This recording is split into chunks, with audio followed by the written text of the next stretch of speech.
ನಮಸ್ತೆ ಸರ್. ನಮಸ್ತೆ ನಮಸ್ತೆ ನಮಸ್ತೆ ಸರ್. ಸರ್ ಪ್ರಾರಂಭ ಇನ್ನೇನು ಬರ್ಬೇಕಾ?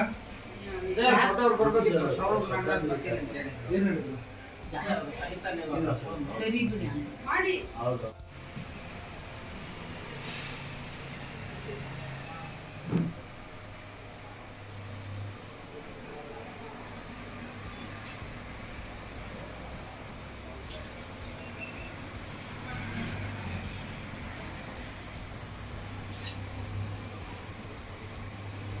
ಏನಿಲ್ಲ ಶ್ರೀನಿವಾಸ್ ಅವರಿಗೆ ಹೆಂಗೆ ಮೇಂಟೈನ್ ಮಾಡೋದು?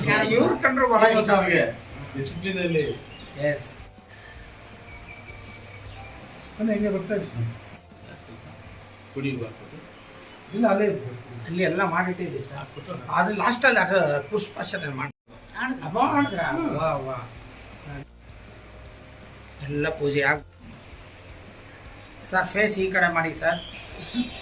ಹಾಂ, ಅವ್ರು ಪೂಜೆ ಮಾಡಿ ಫೇಸ್ ಈ ಕಡೆ ಇರಲಿ ಹಾಗೆ.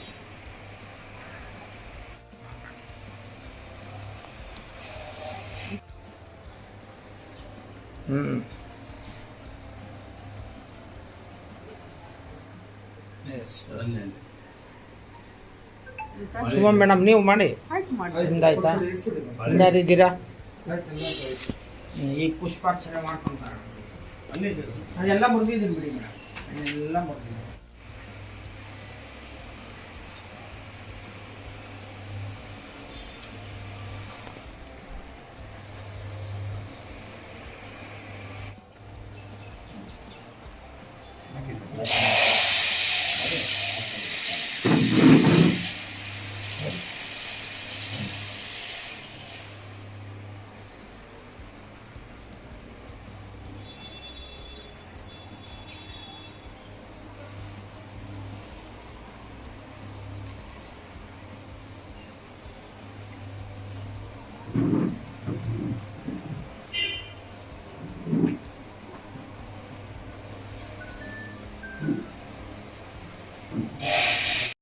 ನೋವುಂಟಾಗುತ್ತೆ.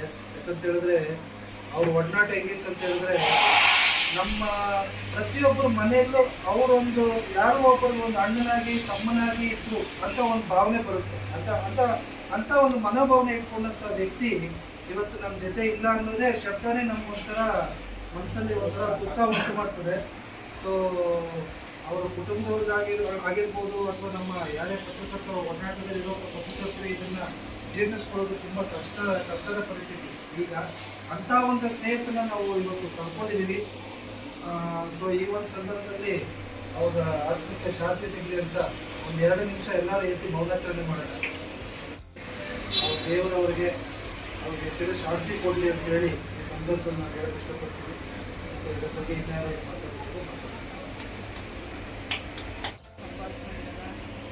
ಪದಾಧಿಕಾರಿಗಳು, ಕುಟುಂಬ ಸದಸ್ಯರು, ಇವರು ನಮ್ಮ ರಾಜ್ಯ ಕಮಿಟಿಯಲ್ಲಿ ಇವರು ಒಬ್ಬರು ಸಹ ಫೌಂಡರ್. ನಮ್ಮ ಯಜಮಾನ ಜೊತೆಗೇನೆ 6 ಜನ 7 ಜನ ಇದ್ರು ಅನ್ಸುತ್ತೆ. ಅದರಲ್ಲಿ ಇವರು ಸಹ ಒಬ್ಬರು. ಫಸ್ಟ್ ಟೈಮ್ ಅವರು ನಮ್ಮನೆಯವರು, ಸೆಕೆಂಡ್ ಅವರು ಇವರು. ಕಾಲ ಯಾರನ್ನೂ ಮಾಡಲ್ಲ, ನಾವು ಕಾಲ ಜೊತೆಗೆ ಹೋಗ್ಬೇಕಾಗುತ್ತೆ. ಆದರೆ ಇವರು ಪತ್ರಿಕಾ ಇದರಲ್ಲಿ ಮಿಂಚು ಶ್ರೀನಿವಾಸ್ ಅಂತಂದರೆ ಅವ್ರದ್ದೇ ಆದಂಥ ಒಂದು ಛಾಯೆಯನ್ನು ಮೂಡಿಸಿಕೊಂಡ ವ್ಯಕ್ತಿ. ಪ್ರತಿಯೊಬ್ಬರ ಜೊತೆನೂ ಸಹ ಒಬ್ಬ ಸಹೋದರನಾಗಿ ಒಡನಾಟ. ನನಗಂತೂ ಅವರು ಸಹ ನಮ್ಮ ಯಜಮಾನ ತೀರೋದಾಗಿಂದ ಅವ್ರು ನನ್ನ ಸ್ವಂತ ಅಣ್ಣನೇ ಆಗಿದ್ದರು. ನಮ್ಮ ಮನೆಗೆ ಬಂದು ನನ್ನನ್ನು ನೋಡಿ ಮಾತಾಡಿದಾಗಿಂದ ಈ ಪತ್ರಿಕಾ ರಂಗದಲ್ಲಿ ಏನೇ ಆಗು ಹೋಗುಗಳಿದ್ರು ನಾನು ಅವ್ರ ಹತ್ರ ತುಂಬ ಮಾತಾಡ್ತಾ ಇದ್ದೆ. ಆ ಥರ ಸಹೋದರನ ಕಳ್ಕೊಂಡು ನಮಗೆ ಪತ್ರಿಕಾ ರಂಗಕ್ಕೆ ತುಂಬ ನಷ್ಟ ಆಗ್ತಾ ಇದೆ. ಶ್ರೀನಿವಾಸ್ ಸರ್ ಅವರು ಚಿರನಿದ್ರೆಗೆ ಜಾರಿದ್ದಾರೆ ಅಂತ ನಮ್ಮ ವಿಶ್ವನಾಥ್ ಅವ್ರು ಹೇಳಿದ್ರು. ಅವ್ರು ಎಲ್ಲರ ಮನೆಯಲ್ಲೂ ಏನಾದರೂ ಒಂದು ಆಗಿರ್ತಾ ಇದ್ರು ಅಂತ. ಅಣ್ಣನೋ ತಮ್ಮನೋ ವಿಶ್ವಾಸನೋ ಯಾರು ಬಿಡಿ ಅವ್ರು ಹೇಳಿದ್ರು. ನಮ್ಮ ಸಿಂಹ ಮೇಡಮ್ ಅಣ್ಣ ಆಗಿದ್ರು ಅಂತ. ನನಗೂ ಅಷ್ಟೇ ಅಣ್ಣನೂ ಆಗಿದ್ರು, ಮಾರ್ಗದರ್ಶಕರು ಆಗಿದ್ರು, ಹಿತೈಷಿಗಳಾಗಿದ್ರು, ಎಲ್ಲನೂ ಆಗಿದ್ರು. ನಮ್ಮದು ಅವ್ರ ಒಡನಾಟ ಹೇಗಿತ್ತು ಅಂದರೆ ಕೊನೆಯವರೆಗೂ ಅವ್ರ ಜೊತೆ ಇರೋ ಥರ ಮಾಡಿತ್ತು. ಒಂದು 6 ತಿಂಗಳ ಕಾಲ ನಾನು ದೂರ ಹೋಗಿದ್ದೆ. ಅವ್ರಿಗೆ 4 ವರ್ಷ ಕಿಚನ್ ನಾನು ಕೊಟ್ಟಿದ್ದೀನಿ. ಅವ್ರದ್ದು ಒಂದು ಗೆತ್ತು ತುಂಬ ಕೆಟ್ಟಿತ್ತು. ಅವರು 4 ವರ್ಷ ಆ್ಯಕ್ಚುಲಿ ಇದ್ದಿದ್ದೇ ಒಂದು ಗ್ರೇಸ್ ಪೀರಿಯಡ್. ಮನುಷ್ಯನಿಗೆ ಅನ್ನದ ಗುಣ ಮಣ್ಣಿನ ಗುಣ ಮುಗಿಯೋರ್ಗೆ ಹೋಗೋಕ್ಕಾಗಲ್ಲ ಅನ್ನೋದಕ್ಕೆ ಅವರೇ ಉದಾಹರಣೆ. ಇರೋವರೆಗೂ ಅವರೆಲ್ಲರಿಗೂ ಏನಾದರೂ ನಾವು ಸಾರು ವಿಶ್ವನಾಥ ಸರ್ ಹೇಳಿದಂಗೆ ಅಣ್ಣ ನಾವು ತಮ್ಮ ಏನೋ ಒಂದಾಗಿ ಗೊತ್ತಿರೋದು ಪ್ರತಿಯೊಬ್ಬರಿಗೂ ಅಷ್ಟೇ ಅನುಭವ ನಮಗೂ ಆಗಿದೆ. ನಮ್ಮ ಜೊತೆಲಿ ಅವರು ಒಂದು 2 ಸಲ ಮಂತ್ರಾಲಯಕ್ಕೆ ಬಂದಿದ್ರು, ನಾವು ಬೃಂದಾವನಕ್ಕೆ ಹೋಗಿದ್ವಿ, ನಾವು ಇದಕ್ಕೆ ಹೋಗಿದ್ವಿ, ಯಾವುದಾದ್ರು ನಮ್ಮ ಅಂಜನಾದ್ರಿ ಬೆಟ್ಟ, ಅಂಜನಾದ್ರಿ ಬೆಟ್ಟಕ್ಕೆ ಹೋದಾಗ ನಾನು ಕೇಳಿದ್ದೆ ಇವತ್ತು ಈ ಒಂದು ಶ್ರದ್ಧಾಂಜಲಿ ಸಭೆಗೆ ತಾವೆಲ್ಲರೂ ಆಗಮಿಸಿದ್ದಕ್ಕೆ ನಮ್ಮ ಶ್ರೀನಿವಾಸ ಅವ್ರ ಬಗ್ಗೆ ಹೇಳೋದಾದರೆ ಅವರೊಂದು ಚೈತನ್ಯ ಚಿಲುಮೆ. ಅವರು ಎಲ್ಲ ಸಂಘ ಸಂಸ್ಥೆಗಳಲ್ಲೂ ಕೂಡ ಪದಾಧಿಕಾರಿಗಳಾಗಿ ಎಲ್ಲ ಪತ್ರಕರ್ತರನ್ನ ಏಳಿಗೆಯಾಗಿ ಶ್ರಮಿಸಿದಂಥವ್ರು ಅವರು.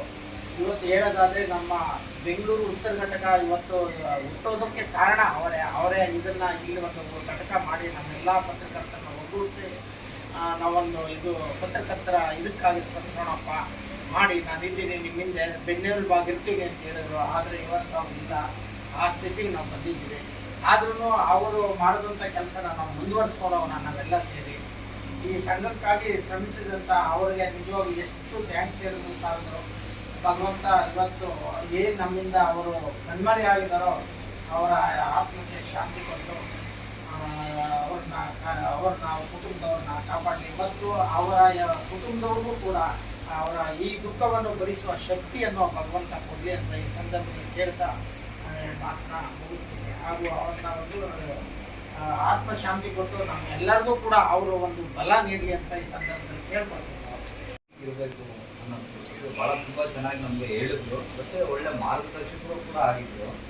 ಸೊ ಅವ್ರನ್ನ ಕಳ್ಕೊಂಡಿದ್ದು ನಮ್ಮ ಇಡೀ ಒಂದು ಸಂಘಕ್ಕೆ ಬಿಡಿಸಲಾದ ಶಕ್ತಿ.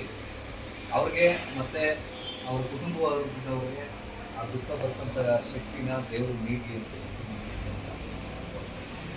ನನ್ನ ವಿಷಯದಲ್ಲಿ ಹೇಳಬೇಕಂತಂದರೆ ಈ ಒಂದು ಸುದ್ದಿ ಕೊಡುವ ವಿಷಯದಲ್ಲಿ ಭಾಳ ಅವರು ಈಗ ಬರೀ ಅಂತ ಬರೀ ನಿರ್ದೇಶನ ಮಾಡಿದ್ರು ಅಲ್ಲದೆ ಸರಸ್ವತಿ ಪುತ್ರಿ ಕಣಮ್ಮ ಅಂತಿದ್ರು.